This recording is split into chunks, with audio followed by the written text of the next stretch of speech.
Tonight we journey into the glittering, incense-laced courts of Tang Dynasty China. A world of rustling silk, shadowed corridors, and an imperial palace that never quite sleeps.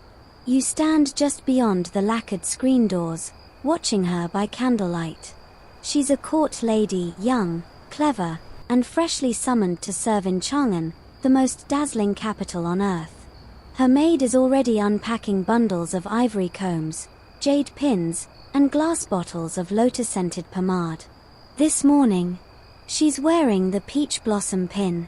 Her hair is parted in the center and combed smooth to the scalp, pulled back into a modest loop knotted low at the nape. A single blush pink pin with a carved blossom rests at the side, just above the ear. It's simple, innocent, deliberately so. This is her first official style, signaling maidenhood, and the court likes to size you up while you're still quiet. You probably won't survive this, by the way. Not with all the scheming, the side eyes, and the etiquette exams that last longer than a Netflix series. But hey, you look great, and that peach blossom pin is doing most of the talking. So, before you get comfortable, take a moment to like the video and subscribe, but only if you genuinely enjoy what I do here. And let me know in the comments, what time is it where you are, and where are you listening from? Now, dim the lights, and let's ease into tonight's journey together. The mirrors in the dressing room are made of polished bronze, convex and just a little distorted. You stand behind her, watching the flicker of firelight dance across her face, reflecting off her smooth forehead and those slightly downturned eyes. In a few years, she'll be a master of manipulation, but for now, she's someone's daughter. Maybe a governor's. Maybe a poet's. Her speech is still hesitant. Her calligraphy still smells like smudged ink. But the hairstyle, that's perfect. This one, known as the Taohuaji, or peach blossom ornament, is all about restrained beauty. Court ladies of lower rank were encouraged to keep their styles soft and uncomplicated. Too much flair, and you risked accusations of arrogance. The court had eyes everywhere, especially during early morning assemblies when hairstyles could be interpreted as statements. Was your bun slightly higher than Lady Shen's? Did your pin outshine the Empress's cousin? Gossip could erupt over less. The hair is first treated with a blend of boiled walnut oil and crushed sesame seeds. The mixture darkens the strands to a gleaming black and smooths flyaways before combing. You help apply it carefully, dipping your fingers into a jade bowl, working from scalp to tip. She winces slightly when you tug too hard. She'll get used to it. Here's a weird tidbit. Tang Dynasty women sometimes used powdered lead mixed with herbs to lighten their foreheads, yes, the opposite of tanning. A pale forehead was considered intellectual. Historians still argue whether this was purely aesthetic or symbolic of literary refinement. Either way, she dabs a bit on now, using a padded cotton cloth. The final step is placing the peach blossom pin. It's not real jade, she's not high enough rank for that yet. But it's beautifully carved, with petal edges that catch the candlelight just so. You position it precisely at the diagonal, not straight, because straight is how your aunt wore it in the provinces. And this court is not the provinces. As she stands, the folds of her robe rustle like paper lanterns in wind. You follow her out into the long corridor lined with painted screens. The other ladies are already assembling in silence, hair catching in the golden light like whispers. The variety of styles is subtle but meaningful. You catch sight of a girl with twin braids looped behind her ears, probably a minister's niece. Another has the curved swallowtail, a daring choice this early in the season. Your court lady glances to the side, eyes lingering just a moment too long on the young woman with a crescent moon forehead jewel. She's assessing, comparing, already plotting her next look. In the dining chamber, an older courtier notices your lady's style and smiles faintly. Not approval exactly, more like acknowledgement. A nod that says, you've passed the first unspoken test. Later that night, When the lanterns have been dimmed and only the rustle of embroidered bedding remains, she'll whisper something to you. Maybe it's about the emperor's rumored arrival. Maybe it's about how her scalp hurts from the pin's angle. Or maybe, just maybe, she'll ask what comes next. And you'll answer her, softly, twin loops. But that's tomorrow. Tonight, you watch her as she removes the blossom pin and places it carefully on a silk cloth. The fire has burned low. Outside, you hear a nighthawk, distant and echoing. This was her first day at court. And it started with hair. By the time the bells chime for morning court 3 days later, her hair has transformed. The peach blossom is tucked safely away, and in its place, the shuanghuanji, twin loops, symmetrical, deliberate, and just formal enough to make people look twice before asking her name. You've been up since before the sun, boiling walnut oil, laying out tortoiseshell combs, and softening the silk ties dyed a careful, almost philosophical shade of cloud grey. Her maid yawns loudly in the corner, but you're laser-focused. This is the hairstyle of the scholar's daughter. And it's time to flex. The look begins with a high center part, the hair drawn up and away from the face. You split the mass of it into 2 thick sections, each coiled into a rounded loop that frames her head like an oversized infinity symbol.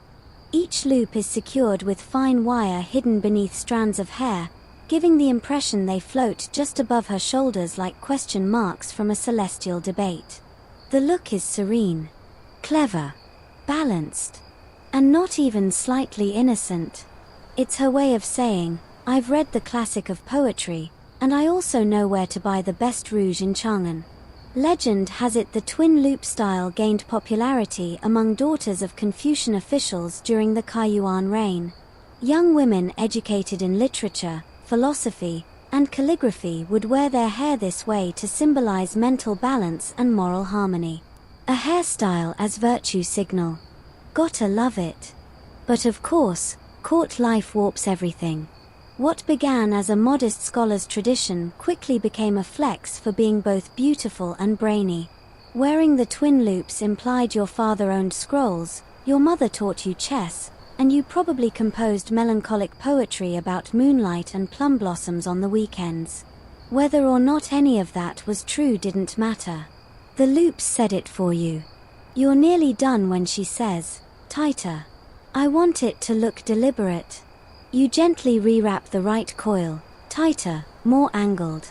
She watches you in the bronze mirror, half-lidded, calculating. Her fingers toy with a pair of ivory hairpins, gifts from a distant cousin, or maybe a suitor. At this level, you start to lose track of who sends what. You remember the first time she wore this style, years ago. It was simpler then. Thinner loops, soft ribbons, practiced at home before a family banquet. But now the loops are thicker, layered with volume teased by 2 maids working in tandem. This time, the pins are tipped with pearls. The finishing touch is a line of powdered camellia bark at the hairline, a faint reddish dust that subtly darkens the forehead to contrast with the pale makeup below. You tilt her chin upward to check the symmetry. Perfect. Here's a strange little nugget for you. Some Tang women applied beeswax behind their ears to shape the tension of looped styles and keep stray hairs flat. You're using a more modern pomade mixed with camellia oil and crushed magnolia buds. It smells faintly like antique perfume, a scent that clings to her robe and somehow makes you feel like you're dreaming even when you're very much awake. She nods, satisfied, and steps out into the gallery. Light is beginning to filter in through carved wooden shutters. Outside, the other court ladies are arriving, but her posture changes them, makes them glance, pause, adjust their own hair in subconscious response. The twin loops have gravity. Halfway through the morning, a eunuch approaches with a folded message scroll. You take it from him, bowing just low enough to appear polite without being servile. The script is in a looping calligraphic hand, a poem from another lady-in-waiting. There's no signature. The message, vague, poetic, and almost threatening in how well it rhymes. Welcome to palace communication, half compliment, half dagger. She tucks the scroll into her sleeve and smiles, but it doesn't reach her eyes. Later that afternoon, she joins a recitation circle in the Lotus Pavilion. 8 women, 2 older than her, all pretending not to notice each other's hairstyles. They take turns reading verses aloud while sipping Osmanthus tea. Every line has meaning. Every gesture is theatre. When it's her turn, she rises, straightens her sleeves, and recites a melancholy ode to a distant mountain peak. She knows exactly what she's doing. There's a part of this hairstyle you can't see. Tucked deep into the loops is a tiny perfume sachet. Charcoal warmed before placement, it emits the faintest scent of sandalwood as she moves. It's the kind of trick her grandmother taught her, used only when you want to be noticed by someone whose attention is impossible to earn twice. Historians still argue whether court women had this much agency in shaping their image or if they were merely extensions of their family's political games. Maybe it's both. Maybe the twin loops are a mask. Or maybe they're a blueprint. By evening, she's back in her chamber, carefully removing the pins and unraveling the coils. The pressure on her scalp has left ghost lines along her temples. You comb out the tension, slowly, as she leans back into the woven bamboo headrest and whispers, "Tomorrow, I want the phoenix." You pause. "Already?" She nods once. Not smug. Just ready. You finish combing, wrap her hair in gauze, and snuff the candle. Outside, the moon is low. Inside, she sleeps with her palms tucked beneath her cheek, as if guarding a secret dream. The scholar's daughter is gone. The court lady is awake. By the 5th morning, the palace has shifted. You feel it in the clack of lacquered shoes on marble, the sharper glances exchanged in garden courtyards, the scent of new sandalwood rising with the mist. She's moving up. Slowly. Strategically. And today, her hair needs to fly. The rising phoenix roll.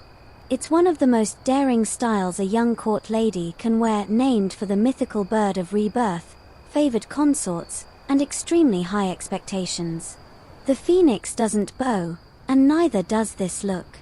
You start earlier than usual. The shaping alone will take hours. Her hair must first be straightened with steam. Yes, Tang Dynasty ladies had steam treatments, then stiffened with a mixture of rice starch and egg white. You can already feel it drying on your fingers, sticky and delicate like silk paper. As you apply it, she studies her reflection with half-closed eyes and an unreadable smile. Today's event.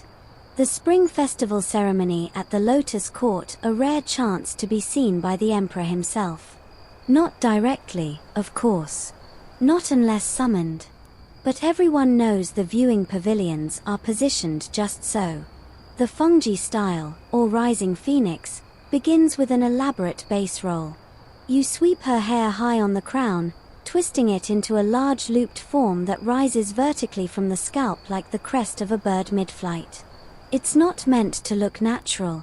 It's meant to look engineered, sculptural, ambitious. This is not a hairstyle you wear if you're planning to fade into the background. Once the roll is set, you begin adding extensions. Yes, extensions. Hairpieces made from yak hair or human donations, usually from maids or family, were dyed, oiled, and stitched into braided cords. You wrap them around the structure you've created, reinforcing it with golden wire pins and at least a dozen hair sticks carved with tiny phoenixes. Tang court fashion leaned into extravagance. If it didn't defy gravity, it probably wasn't finished. Here's a strange fact. Some women used goose fat to weigh down the front strands while building height at the back, creating the illusion of a floating crown. You're using a more pleasant formula today, plum blossom wax melted over a tiny coal burner. It smells faintly of spring, and maybe that's the point. At the base of the roll, you add a golden comb shaped like a spreading phoenix tail. Each feather is a filigree curl of metal, so fine it trembles with her every breath. The overall effect. She looks like a goddess in waiting. And it's terrifyingly beautiful.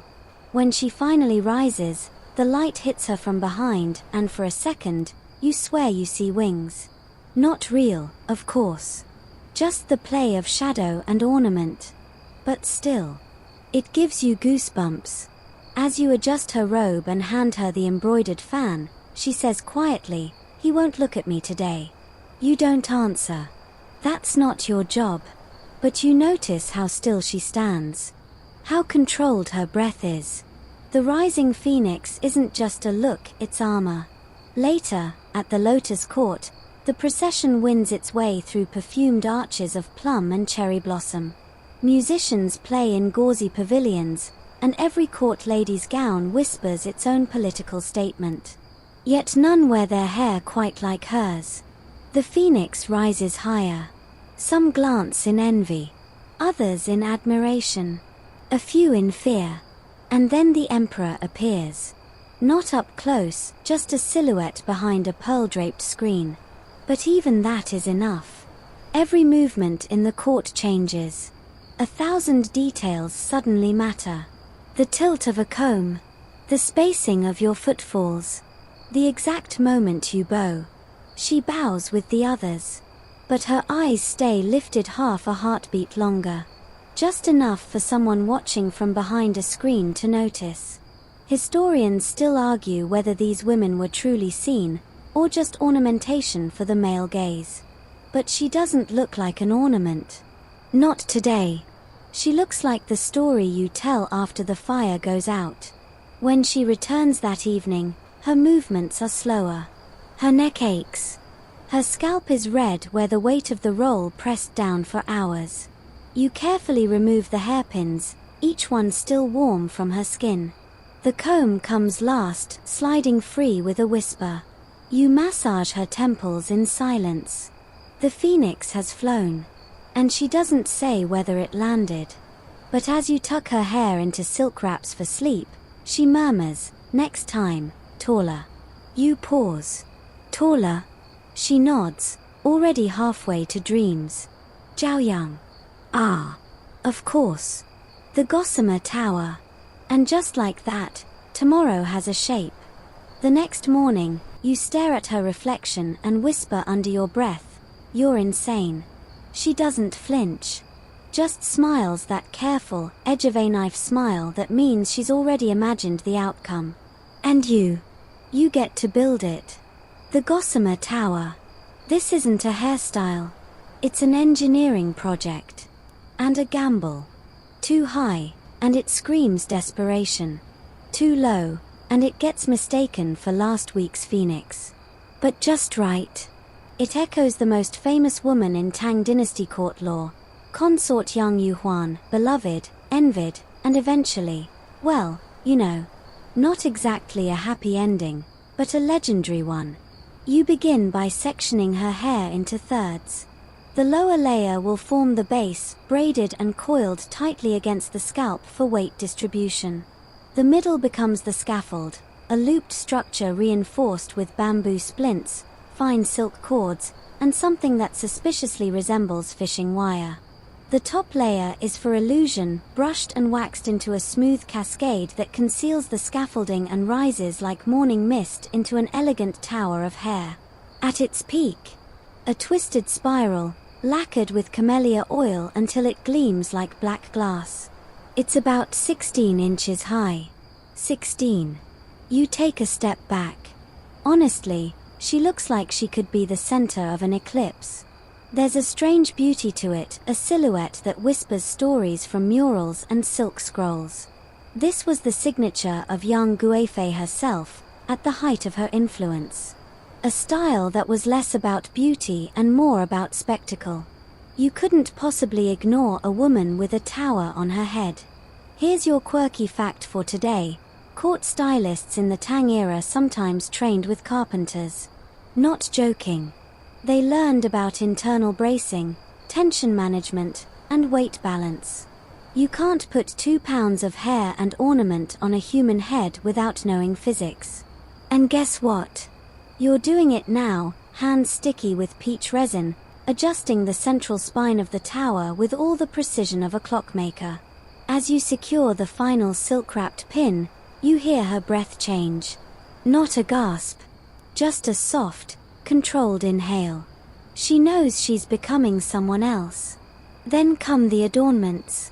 You place 3 butterfly clips at the back, gold filigree with trembling antennae that shimmer whenever she moves. Then a series of dangling jade droplets, suspended from fine chains that tinkle faintly as she turns her head. And finally, a single red silk tassel at the highest point of the tower. Not crimson. Not blood red. A deep cinnabar shade favored by Tang aristocrats. She chose it for a reason. Everything she wears now is a message. And this tassel, it says, "Look higher." By the time she steps into the Hall of Blossoms, the chamber hushes. The other ladies are already seated, hair glistening under lamplight, fans poised just so. But she doesn't need a fan. Her very presence draws wind. And the Empress? She notices. Oh, she doesn't speak. She barely glances up from her scroll. But there's the tiniest shift in her brow, less than a blink, and you know. She's registered it. The Gossamer Tower is now part of court vocabulary. During the poetry contest, your lady writes a verse about the north wind and a dying apricot tree. Melancholic, sharp, strangely personal. It earns her a quiet nod from the Minister of Rights, an older man who hasn't nodded at anything in weeks. Coincidence? Maybe. Or maybe the tower made him look twice. Historians still argue whether Consort Yang's hair ever actually reached the rumored 3 feet. Some say it was an exaggeration, a poetic flourish. Others insist she walked the palace like a thundercloud of beauty and ambition. Either way, the Gossamer Tower became a template for every ambitious court lady to follow, or fear. As the evening winds down, she excuses herself early. Her neck is aching. Her spine has a new curve. You undo the tower slowly, layer by layer, revealing the hidden supports like the bones of a mythic creature. You expected her to sigh in relief. But instead, she says, it wasn't tall enough. You freeze. It was a hand taller than the phoenix. I know, she says, rubbing her temples. But next time, I want to look like thunder. Thunder. Sure. Why not? You rub your own aching wrists and glance toward the wardrobe where the hairpieces rest like sleeping snakes. Outside, a storm gathers. Real thunder. Real rain. You wonder if she timed it. But before sleep, she turns to you with a sly smile. Tomorrow's something simpler. You raise an eyebrow. Define simple. She leans back onto the pillow, already drifting. Cloud buns. You nod, biting back a laugh. Of course. Simpler. Welcome to Tang Dynasty hair politics, where simple means sculpting the sky. You wake before her, of course. There's still dampness in the air from last night's storm, and the garden paths gleam like they've been lacquered by moonlight. The scent of wet osman thus drifts through the open lattice, and a crane shrieks somewhere in the reeds. She's still asleep, one hand curled loosely near her chin. No tower today, no phoenix, no throne of lacquered height. Just soft breathing and the faintest crease at the corner of her mouth, as if she's dreaming something complicated. But once she stirs, it begins again. The transformation. Today, the cloud buns. You gather what you need: jasmine-infused water, your softest goat bristle brush, 2 bowls of starch paste cooled to the perfect temperature, and a spool of black silk thread as thin as a sigh.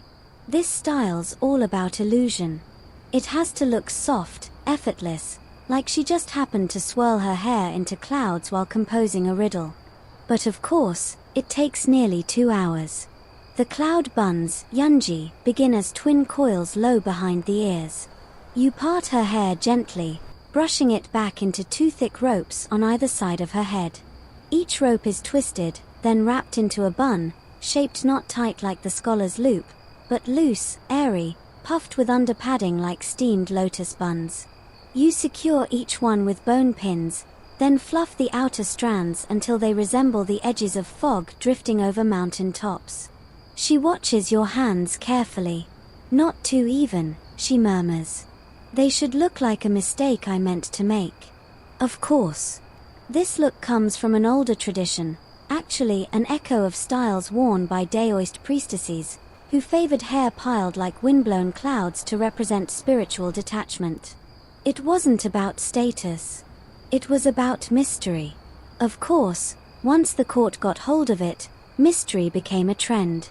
There's your historical fact for today. During Empress Wu's reign, the cloud bun style was briefly banned from formal ritual events because too many ladies wore it with insincere detachment. That's a real quote from a surviving edict. You almost admire the pettiness.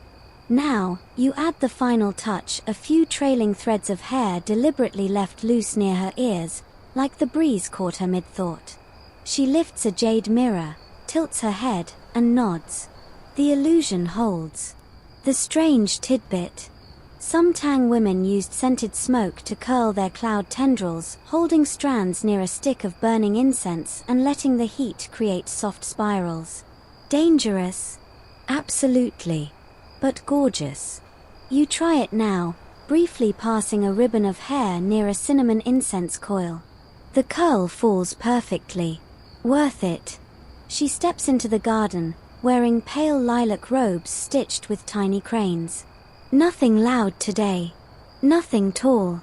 But she knows exactly what she's doing. The cloud buns speak quietly but firmly. I am not performing today. I am observing. That alone makes people nervous. Mid-morning, she's summoned to the painting pavilion. One of the ministers is gifting the palace a new scroll, some lush, impossible mountain scene with gold-dipped cliffs and floating temples. All the ladies gather to admire it, to flatter the artist, to comment on how the trees seem to weep or breathe or sing. She says nothing. Just studies the scene. And eventually, one of the elder consorts asks her what she sees. She pauses. Then smiles faintly. It's lovely, she says. Though I suppose I'd have left the topmost temple unfinished. The mountain's too perfect. Silence. Then the Empress herself lets out a quiet laugh. That's it. That's the move. The cloud buns aren't loud. They just let you whisper and be heard like thunder. Historians still argue whether women like her, low-ranked, quiet, consistent, had any real path upward. Or whether the system was designed to reward spectacle over subtlety. But you're watching her reshape that theory in real time. Today, she says very little. And yet by sunset, 3 different ladies have asked you how she shaped her clouds. You don't answer. You're too busy untangling the look, gently unwinding each airy coil and rubbing sesame oil into her scalp. Her eyes are closed, face slack with exhaustion. This kind of softness, you've learned, takes a toll. You wrap her hair in muslin, and she opens one eye just enough to whisper, "Tomorrow, high sides." You pause. Like the fragrant wings? She nods, too tired to smile. You sigh. You were hoping for a real break. Because the fragrant wings? They're ridiculous. And somehow, that's the point. It's still dark when you begin. She's already awake, propped on silk cushions, her legs tucked under her in that posture that says, I've already outmaneuvered today, and the sun hasn't even risen yet. There's something new in her eyes, less caution, more calculation. You know this look. It's not vanity. It's momentum. Fragrant wings. You take a breath. Here we go. The style is as absurd as it sounds. 2 sweeping arcs of hair, one on either side of the head, rising outward like the wings of a butterfly mid-flutter. Or, depending on the court gossip, like the ornamental fans used by entertainers in the tea districts. And therein lies the gamble. Fragrant wings, xiangyi, are dangerous because they flirt with scandal. They're evocative, flirty, too wide for strict ceremony, and yet, still favored by more than one imperial consort when they wanted to be noticed. Worn with the wrong robe, they whisper decadence. Worn with the right one, strategy. You start by combing her hair outward, not back, not up, but out. Each section is parted horizontally from the temple and extended with hairpieces treated in sandalwood oil to maintain their shape. You twist them into long arcs, support them with hidden rods, thin lacquered bamboo, dyed black, and anchor the structure at the crown with a tight knot disguised by a filigree lotus brooch. The scent. Rose and chrysanthemum. You added it to the styling paste. Not too much, just enough that anyone who leans in will notice. And in the palace, people lean in. Historical fact time. Fragrant wings first became popular among the concubines of Emperor Xuanzong, yes, the same one obsessed with young Guifei. Legend says she once wore them with real silk flower petals pinned along the curves, each petal soaked in ambergris and cinnamon oil. Court records called it a storm of blossoms in human form. Your lady's version is tamer, but no less theatrical. You pin 2 peony-shaped combs at each wingtip, gilded, but matte finished. Subtle rebellion. She's not trying to be young. She's trying to be something newer. Something hybrid. Here's your quirky tidbit. Some versions of this style were so wide, women couldn't pass through doorways without turning sideways. You test it in the dressing room. She turns, glides past, smiles. Perfect. She wears a robe of muted green today, embroidered with drifting plum blossoms, chosen, no doubt, to soften the silhouette. Balance. A look that says flirtation, but also don't underestimate me. At court, she glides into the morning poetry circle with perfect timing. Not too early, not late. And oh, the looks. The older consorts glance, whisper, scoff, but only once. The younger ones widen their eyes. A few mouths tighten. It's not jealousy. It's math. Everyone's counting how long it will take to duplicate this look before the next moon cycle. And then there's the imperial tutor. Not young, not easily impressed.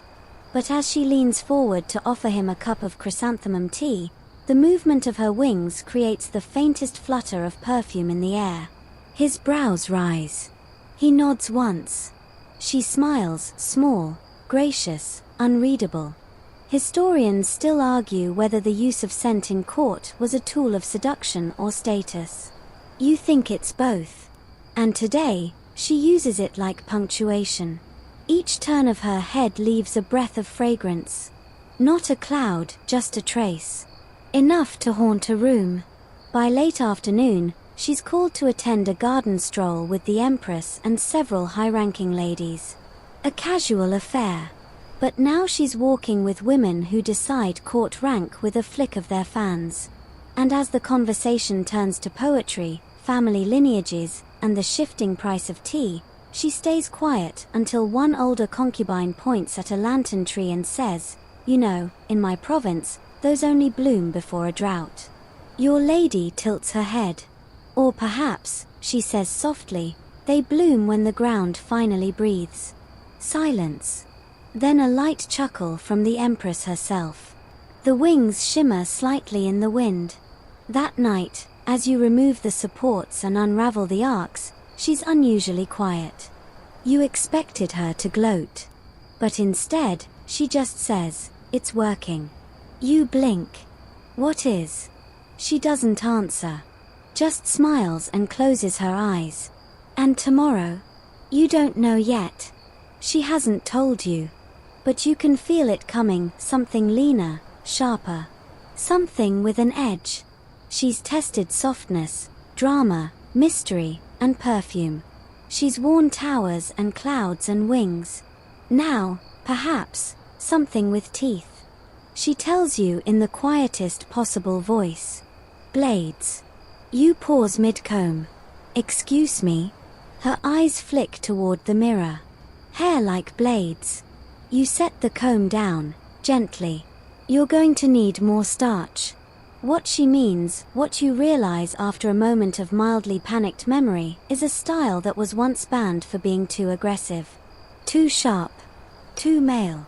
You've only seen it in old illustrations, tight to the crown, slicked, and spiked outward in narrow fans, like the petals of a chrysanthemum that could slice silk. The look of a courtesan who never blinked. Of a strategist who never smiled. You lean in and say, "You want the silver knife." She doesn't blink. Sharper. So, it begins. You draw her hair up into a flat plane along the scalp, smoothing it with rice paste and mugwort oil until it gleams like lacquer. No loops, no coils, no softness. Then you divide it into 4 precise sections radiating from the crown, 2 toward the sides, 1 rising like a crest, and 1 trailing toward the nape. Each section is starched, shaped, and stiffened with hidden reeds. The edges are tapered, not unlike the folding fans of the palace guards. But she's not cosplaying authority. She's inviting confrontation. And every angle dares someone to call it improper. Today's historical fact: during the later Tang period, a few politically active women advisors, scribes, and even one concubine rumored to have ghostwritten edicts wore variants of this style as subtle protest. It said, "I hear you. I'm sharper than you." One imperial memo described the look as disruptive to harmony. Which is hilarious. As you anchor the final blade, you notice something strange. She hasn't spoken in nearly half an hour. That's rare. She usually narrates her strategies aloud, half for herself, half for you. But now, silent. Focused. You wonder if she's not just playing court anymore. Quirky tidbit: some women would store tiny notes or pressed flowers inside the hollow reed supports of this style. Hidden messages. You test one today, just a folded petal from a hibiscus, slipped inside the tallest blade. She smiles faintly when she notices. At the morning council viewing, she's seated at the far left, technically the lowest rank in her group. But nobody looks at the center. Not when she's there, haloed in daggers. Even the chamberlain hesitates before greeting her. Not because she outranks him, she doesn't, but because no one wants to be the first to misread the woman with blades on her head. And then, mid-meeting, the Empress calls on her. "Your thoughts, Lady Wen?" She tilts her chin ever so slightly. "I think," she says slowly, "that when too many men agree, they have missed something." One of the officials chokes on his tea. Another stares at her like she just levitated. But the Empress smiles. Historians still argue whether women like Lady Wen, never a high consort, never officially named, truly influenced court decisions. But there are entire verses buried in Tang poetry that seem to echo her phrasing.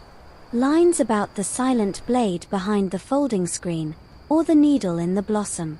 You tell yourself it's coincidence. But you've seen her work.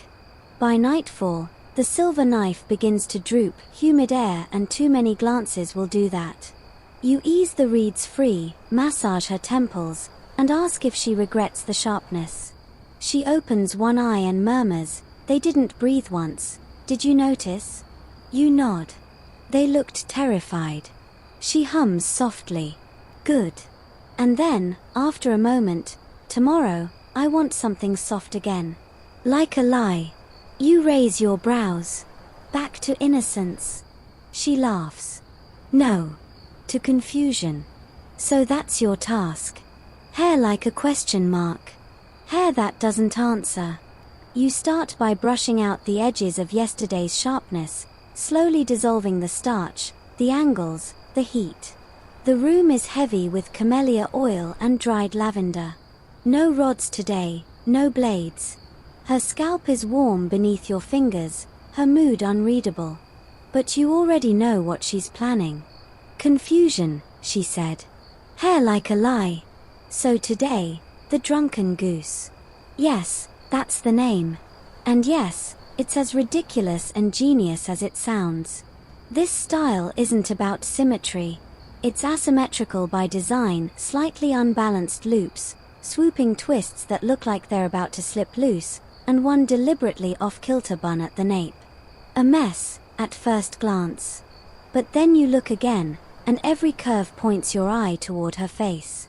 You gather the upper half of her hair into a side-swept coil that loops just above her left brow, shaped with a wide, lazy stroke like ink on wet silk.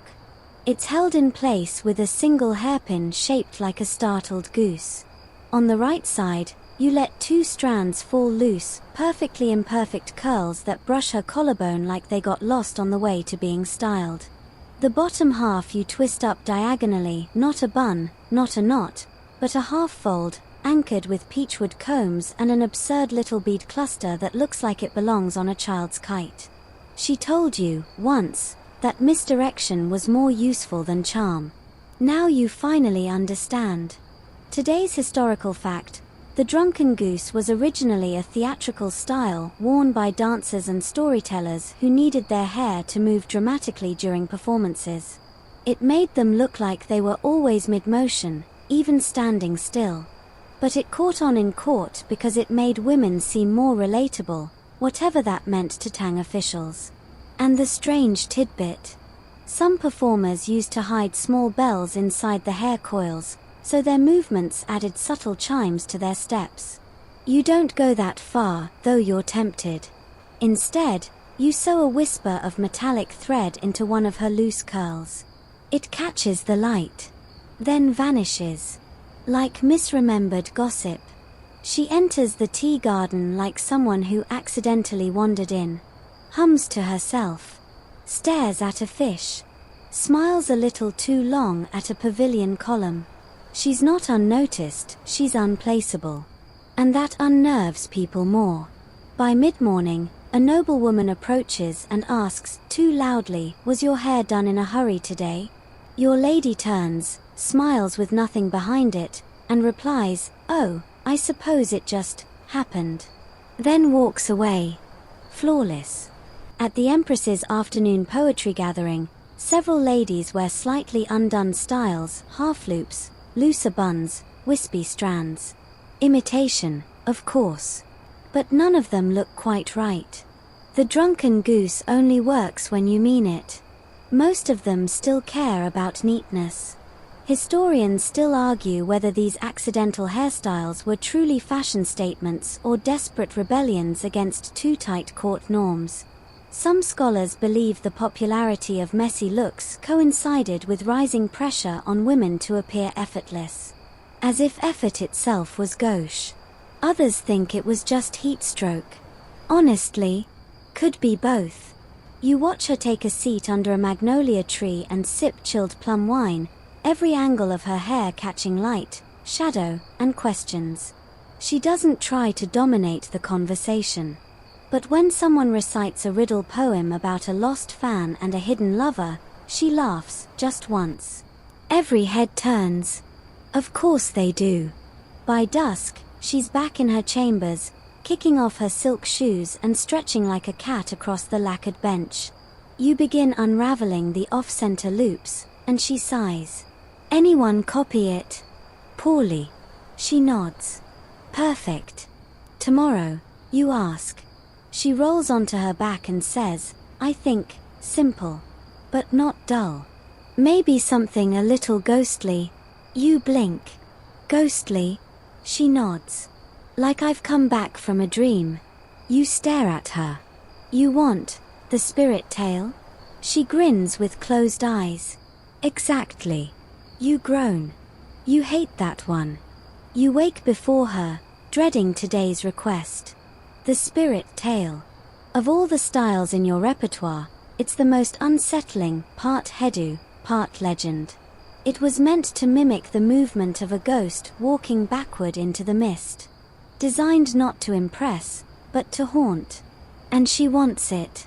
Of course she does. She's sitting upright when you enter, already washed, face bare, wrapped in an ivory robe that makes her look like an ink brushstroke on pale rice paper. No greeting. Just, I want them to wonder if I'm still here. You crack your knuckles. Let's haunt. You start by separating her hair into 3 long panels, center, left, and right. The left and right are twisted inward and pinned just above the ears with delicate bone combs carved into crescent moons. You're already uneasy. It's too quiet in the room, like the ghosts are listening. The center panel you draw down her back, long and unbraided, oiled until it reflects the paper screen's soft light. You taper it into a point at the base, not tied, not curled, just let loose, like a spirit's tail sweeping through the corridors of memory. Then you part a small lock at the very front and sweep it across her brow, pinning it with a glass hairpin shaped like a droplet. It's barely a hairstyle. It's a story. And she knows it. Today's historical fact: the spirit tail, Lingwei, was most commonly seen in mourning rituals during the mid-Tang era. Women who had lost a husband or child would wear it as a symbol of remembrance, restraint, and transition. It wasn't supposed to be beautiful. But, naturally, beauty found it anyway. A few famously melancholic court ladies made it their signature, and soon it crept into late-night poetry readings and forbidden rendezvous. Your quirky tidbit. Spirit tail wearers sometimes applied powder laced with crushed pearls along the crown of the head to reflect moonlight so that, under torches or moonbeams, they shimmered faintly. Like spirits. Or warnings. You add a touch of pearl dust now, just between her ears and nape. And yes, it shimmers when she tilts her head. You say, they'll think you're in mourning. She says, good. You say, for what? She smiles without looking at you. Possibility. And then she's gone. She moves silently through the palace. No bells, no rustle. Just presence. She's not here to perform. She's here to be noticed by those who look too closely. She stands alone during breakfast court, tucked near the shadow of a pillar. She says nothing during the Chancellor's dull speech about tax reforms in the southern provinces. But she's impossible to ignore. A passing official bows too deeply. Another stumbles over a phrase. A few of the younger concubines whisper to each other, clearly unsure whether to offer comfort or avoid eye contact. And the Empress studies her for a long moment, then turns away. Historians still argue whether women who wore the spirit tail in court were making a political statement or just aesthetic rebels. After all, grief made people uncomfortable, especially beautiful grief. Some believe those women used the look to shield themselves from unwanted advances. Others claim it was a way to signal spiritual detachment from palace games. But you know better. Your lady's not detached. She's circling, waiting. And tonight, she returns with a slip of folded paper in her sleeve. You don't ask. You just unpin the crescent combs, smooth her hair back down, and listen as she hums a tune you've never heard before. She finally says, "Tomorrow I want something rustic." Rustic.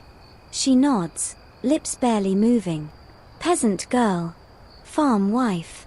Mud under the nails. You raise a brow. You sure they'll recognize you? She grins. I hope not. You're running out of pins. The palace is quiet at dawn. Dew clings to the stone paths, and the kitchen smoke hasn't even begun to rise. You set your tools down on the lacquered tray. Today, fewer combs, no pearl dust, no perfumed starch. This look doesn't need magic. It needs memory. She told you, rustic. So, you summon the image, girls in the hills outside Chang'an, bent at the waist in rice paddies, barefoot on dusty roads, hair tied not for beauty but survival. No mirrors. No mirrors needed. Just instinct and weather. You begin by pulling her hair back into a low tail, not centered, no. Slightly to the right. Like someone tied it quickly while walking. You twist it into a loose knot at the nape, then coil the tail upward, securing it with a simple carved wooden stick. It wobbles a little. That's good. It should. You let strands fall at her temples, wisps that refuse to behave. Then you pull them back again, loosely, like she tucked them behind her ears 10 times already today. You don't trim, you don't polish. You let it live. And for the finishing touch, a single narrow ribbon of faded blue silk, frayed at both ends. You tie it around the base of the bun and tug one side longer than the other. It flutters like it doesn't know where it belongs. Today's historical fact: peasant women of the Tang Dynasty, especially in rural Shaanxi and Sichuan, wore their hair with effortless efficiency. Knots, side braids, even makeshift ties of bark or twine. But during certain harvest festivals, they'd let their hair down, literally, and braid wildflowers or grain stalks into it. A few upper-class women began to mimic this look during private banquets, calling it pastoral charm. Which is, of course, peak irony. Quirky tidbit: one empress's favorite disguise was as a vegetable seller. She'd wear mud-dyed cloth, a straw hat, and her hair wrapped in a rough linen twist. Once, a soldier tried to overcharge her for cabbage. She reportedly broke his finger. As you work, your lady watches herself in the bronze mirror. Her expression is unreadable, far away. Not the usual performance of someone assessing how others will see her, but something deeper. Personal. You finally say, "You look like you used to walk to school barefoot." She smirks. "I did." You blink.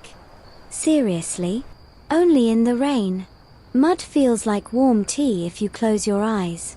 And that's when you realize, this isn't strategy today. This isn't a court maneuver. She's remembering something. Or someone. She walks through the morning court without fanfare. She's not early. She's not late. She sits on the edge of the dais, one hand tucked under her folded sleeve, hair fraying just enough to make the women around her nervous. They whisper. One says, "Has she been sick?" Another, "Is this morning again?" A third, "No. She's pretending she was never rich." And still she says nothing. Historians still argue whether nobles who adopted peasant styles did so to appear humble or to mock the poor in poetic fashion. Some writings suggest it was a statement of simplicity, a return to roots. Others call it performative rebellion. You just call it deliberate. Because nothing in this palace happens by accident. At midday, she wanders into the herb garden, kneels, and pulls a sprig of wormwood. Her silk sleeve gets stained with green oil. She doesn't care. A servant girl sees this and gasps, "Lady, your robe." She glances down, shrugs. "It'll wash." Later, the Empress requests her presence privately. You're not allowed inside, but when she returns, her ribbon is missing, her wooden pin replaced with a silver one shaped like a leaf. No explanation. You ask, "What happened?" She says, "They wanted to know if I'm unhappy." "Are you?" She chuckles. "No. I'm just tired of being impressive." Tonight, as you comb out the day's mud-scented mess, she sighs and says, "Tomorrow, something sweet. Something no one will take seriously." You pause. You want them to dismiss you? "No," she murmurs. "I want them to underestimate me." You nod slowly. You're thinking of the double buns? She grins. "Let's be adorable." And just like that, tomorrow belongs to mischief. You wake with a sigh because today you're crafting dangerously cute. And no, that's not a contradiction, it's a strategy. She's going full double buns. Also known as Nujiatu ox horn buns, this style was once the signature of spirited village girls, naughty temple attendants, and certain famous courtesans who could recite 300 poems while balancing a teacup on their head. It's playful, childlike, unserious, and therefore, the perfect trap. You part her hair straight down the center. She arches a brow at your precision. "Symmetry's important today," you say. She nods like a general before battle. You gather the left half into a high side tail and twist it tightly, coiling it into a plump bun just behind her temple. Then again on the right. Matching. Round. Adorably defiant. You anchor them with polished bone pins shaped like cherry blossoms. You're tempted to stop there. But she's extra today.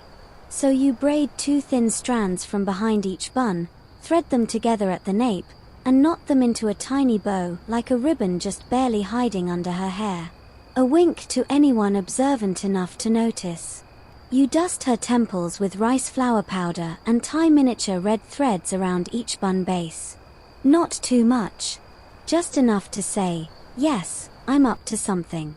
Today's historical fact: during the Tang Dynasty, double buns were standard for young girls before their hair-pinning ceremony, the formal coming of age at 15 or 16. But some adult women in Chang'an's entertainment quarters brought the look back in stylized ways, reclaiming it as flirtatious, rebellious, even political. The look said, "Don't take me seriously. And that's your first mistake. And your fringe tidbit." There was one infamous poetess, Lady Chiu, who wore double buns into her 40s, causing absolute scandal. She was known to quote military strategy texts between verses of love poetry. Her favorite line, "Let them underestimate you. Your lady channels that spirit now." She skips breakfast court entirely and shows up late to the Empress's tea and lotus poetry salon wearing a peach tunic, a smile, and buns that bounce when she tilts her head. She plops down next to two young wives of mid-ranking officials and proceeds to act like she doesn't know which end of a calligraphy brush is which.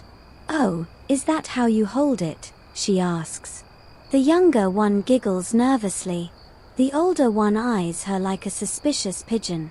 You watch from a distance as she compliments their handwriting, makes a show of counting syllables on her fingers, and somehow steals the afternoon. By the time a senior minister passes through and offers an awkward bow, everyone has noticed the little bow tied at the nape of her neck. No one mentions it. But two women go off to retie their own hair. Historians still argue whether the adult revival of the double buns was empowering or regressive. Did it infantilize women, or offer them a sly disguise? Some say it was just fashionable mimicry. Others insist it was part of a larger satirical trend, mocking the idea that age and status must be rigidly performed. You, meanwhile, just know what you see: a woman who walks like she's still climbing trees. Later that evening, she returns to her quarters flushed with laughter and asks if you saw the look on Minister Wu's face when she complimented his foot poem. His foot poem, you ask? She nods solemnly. 4 verses about toes. Really quite moving. You groan. She throws herself onto the floor cushions, the buns wobbling like dumplings, and says, "Tomorrow I want something dramatic. Something that roars." You frown. You mean, the Phoenix Tower? She rolls onto her side. Exactly. You freeze. You're sure? She says nothing, just lifts one hand and makes a shape in the air like fire climbing upward. You don't sleep much that night. The sun hasn't risen, but you're already boiling water. Today's style demands it. Hair this tall needs structure. And steam. And starch. Lots of it. You've laid out every tool you own: bone combs, bronze pins, heated rods, beeswax, thin wooden supports carved like fingers. In the center of it all, a small iron frame shaped like a pagoda roof. The Phoenix Tower style doesn't just rise, it soars. It's architecture, not adornment. She enters quietly, hair loose, still damp from her bath. You both know what this day is. No games. No peasant illusions. No giggles. Today, she intends to command the room like a force of nature. You part her hair into 3 sections: left, right, and crown. The crown gets wound upward in layers, teased and combed, then secured around the hidden iron frame. As you wrap, you shape it to flare outward at the top, like wings unfurling. Then, the left and right sections are drawn up alongside it, plaited and spiraled like braided flames licking skyward. You use beeswax to smooth the base. Then heated rods to curl and harden the edges outward, creating the illusion of motion even in stillness. A phoenix caught mid-rise. Finally, you secure gold combs along the top edge, 5 in total, each one etched with feathers and flames. Just below the highest peak, you place a blood-red silk flower. Not because it's protocol. Because she asked for it. And yes, her neck does tilt back slightly under the weight. That's part of the effect. Today's historical fact: the Phoenix Tower, Fengguanji, was a ceremonial hairstyle reserved for elite banquets, royal weddings, and once-in-a-lifetime appearances. Only women of high rank or imperial favor could wear it without backlash. At its height, it could measure nearly a foot tall and weighed over 2 pounds. Some were topped with golden birds or pearl-studded hair trees. Quirky tidbit: one famous concubine allegedly trained herself to sleep upright so she wouldn't crush her tower style. Another had a hidden compartment in the base where she kept a love note folded 20 times. Your lady isn't hiding anything. At least, not visibly. She enters court just as the emperor takes his seat. A collective hush falls like winter snow. No one is laughing today. No one blinks. The hairstyle doesn't whisper, or hint, or allude. It says, "I am the fire you thought you could tame." She walks with slow, purposeful steps. The phoenix crest on her head bobs just slightly with each movement, as if alive. She pauses near the Prime Minister's scroll desk, compliments his calligraphy, and moves on before he can answer. She doesn't sit until everyone else does. Historians still argue whether the Phoenix Tower was a symbol of submission or defiance. It was worn at weddings, yes, but also at moments of self-declaration. One scholar wrote that the hairstyle was a ladder for the soul, climbing higher with each coiled strand. You believe that? Watching her now, she seems taller than everyone. Not just physically. In presence. At midday, she accepts a single lychee from the Empress's tray and eats it slowly, deliberately, while holding eye contact. No one offers her more. No one dares. And then, she delivers a poem. Unprompted. Just one verse, short and sharp.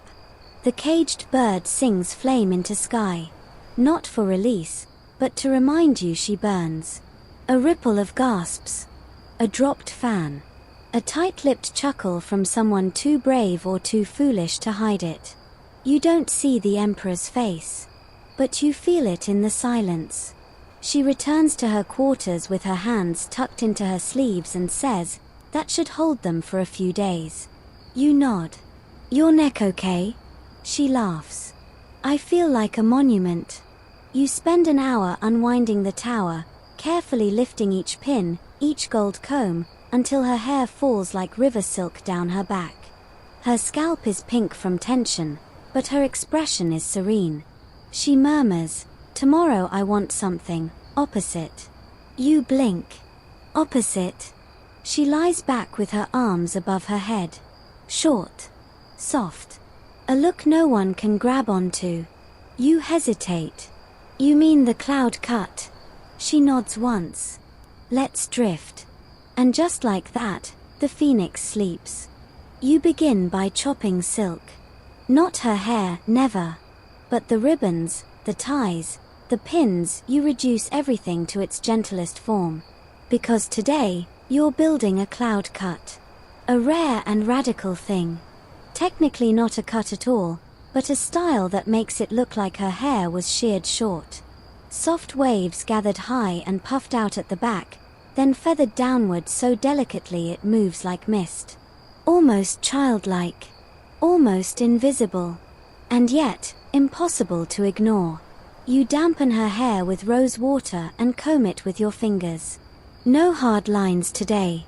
No stiff parts or rigid twists. Just volume and motion. You section the hair into overlapping layers, then gently backcomb the crown, coaxing it into a cushion, light, weightless. The shape resembles a low-slung storm cloud. Then, with a touch of heat and beeswax, you curl the ends inward, hiding length. The illusion is perfect. From the front, she looks like she's wearing her hair short. From the side, you see the clever arrangement, billowing tears that curve like smoke in a lantern's breath. No jewels. No flowers.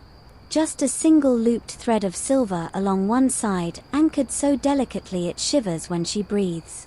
Today's historical fact: while most Tang women preferred long, ornate styles, there are scrolls, rare ones, that depict noble ladies with what appear to be shortened cloud-like arrangements. These were likely temporary illusions, created by tucking and folding long hair. The style was especially popular among older courtesans who had retired but still hosted influential guests.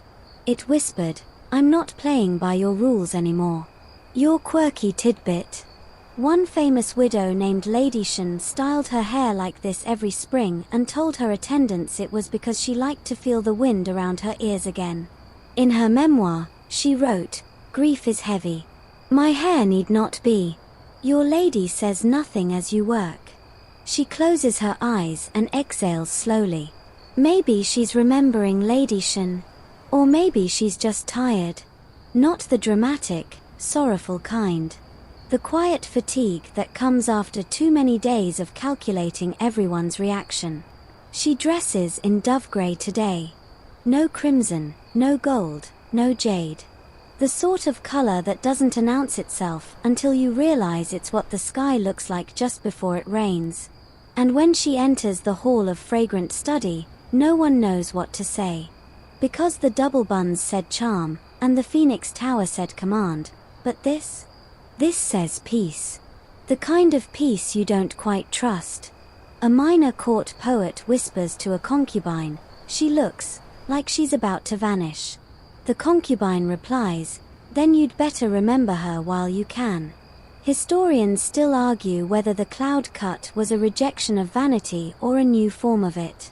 Some saw it as protest, shrinking the self until no one could touch it. Others say it was simply aesthetic rebellion, a middle finger wrapped in velvet. You know better. It's an inhale. A pause. A choice to not be read. Later, when she walks through the pear orchard outside the outer wall, the breeze lifts the ends of her hair. A few strands escape. You reach to fix them, but she holds up a hand. "Leave it," she says. "I want the wind to finish it." You stand back, and she closes her eyes. For a moment, she doesn't look like a lady, or a strategist, or an echo of anything. She just looks free. That night, when you begin combing it out, she asks you, "Do you ever wish you could erase your face?" You freeze. "Not forever." She hums. "No, just for a day. Just to see who'd still recognize you." You say, "Some wouldn't."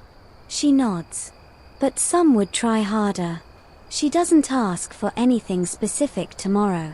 She just says, "Surprise me." You smile. "Then I'll take us to the forest." Her eyes flicker open.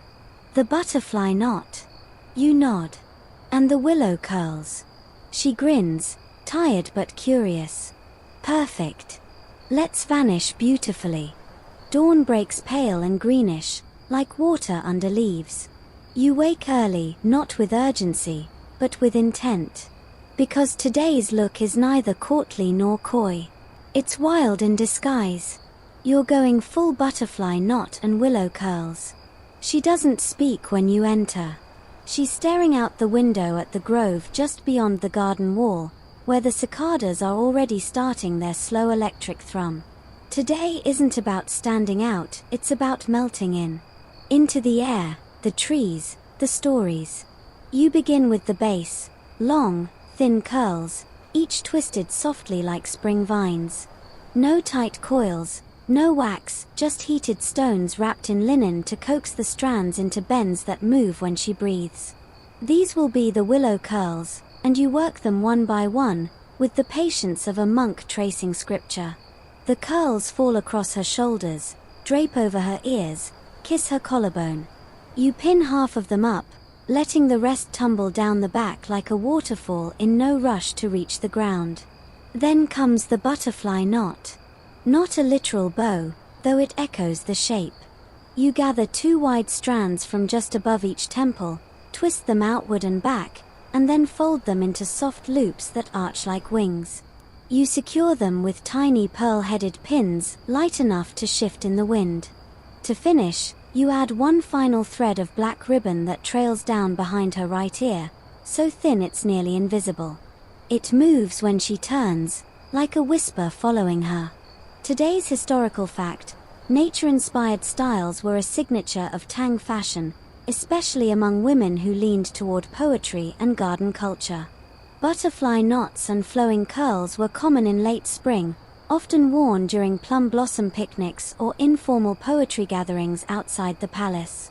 They weren't meant to impress, they were meant to belong.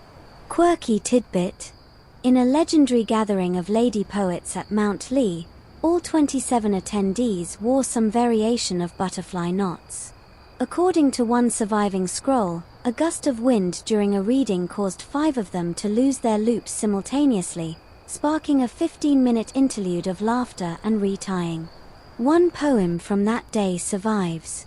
We wore our thoughts in wings of hair. They flew before we spoke them. She wears hers the same way now. When she arrives at the minister's wife's midday garden party, she says almost nothing. She sits under a pear tree, drinks 1 cup of plum wine, and stares at the pond like she's waiting for something ancient to emerge from it. A junior lady-in-waiting leans over and whispers, "I like your hair today. It's soft." Your lady blinks at her slowly. So am I. No one dares ask what she means. Historians still argue whether the butterfly knot was an aesthetic borrowed from commoners or elevated by nobility first. The chicken or egg tension of Tang fashion. Some say it began with dancers mimicking flight in their movements. Others think it was the brainchild of one empress's eccentric younger sister, who once reportedly wore actual silkworm cocoons in her hair as a statement. You don't care about the origin. You care about the effect. Because all afternoon, wherever she moves, her hair flutters behind her, slow, aimless, gentle. She walks like wind, and everyone watches like trees. Later, she picks a sprig of wild jasmine from the wall and tucks it behind her ear, not because it matches, but because it doesn't.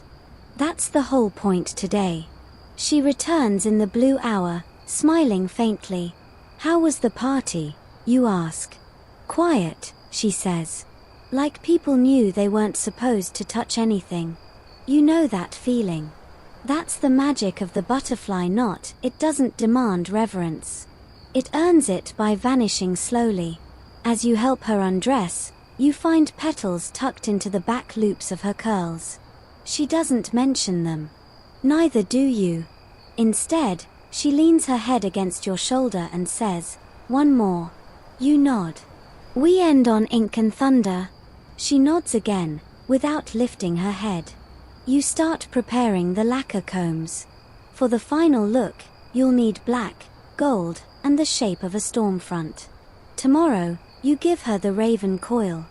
The sky is heavy this morning, clouds layered in bruised blues and charcoal smudges. There's no rain yet, but it's coming. The kind of weather that makes everyone watch the horizon and walk a little faster. Perfect. Today is for the raven coil. Your hands move without hesitation. You've been building to this. All the softness and flame, the elegance and whimsy, it all leads here. This style is thunder on the horizon. It's a storm that doesn't ask for permission. You begin with an oiling walnut and black sesame, slow and smooth. Her hair darkens, gleams, absorbs light. Then you part it deeply on one side, gathering the bulk of it into a sweeping twist that arcs around the crown of her head like a falcon's wing drawn mid-strike. But you don't just coil it flat. No, this one rises. You wrap and pin upward in a spiral, each layer stacked above the last, tapering into a soft peak at the back. It's motion and control, movement wrapped in structure. A sculpted black wave, poised to break. You leave 2 thick strands free at the nape. These you twist into long, ropey curls that drape across her chest like storm vines. A single lacquer comb, jet black with a sharp gold edge, slides into the base of the spiral. Not decoration. Weaponry. Today's historical fact: the raven coil was a late Tang innovation, rising in popularity just before the dynasty began to fracture. It was worn by court strategists, retired concubines with hidden influence, and performers who blurred the line between poetry and politics.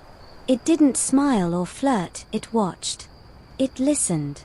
Quirky tidbit: one general's wife reportedly wore the raven coil during a secret meeting with rebel forces and was mistaken for a high-ranking advisor. The rebels tried to kidnap her. She talked them into surrender instead, without removing a single pin. Your lady is silent as you work. Focused. She's chosen this style for a reason, and it's not subtlety. She doesn't want to be soft today. She wants to be unreadable. When she stands, the raven coil tilts just slightly, intentionally, like it's leaning forward, the way predators do before they leap. She dresses in deep indigo, almost black, with embroidered cranes flying upward across the hem.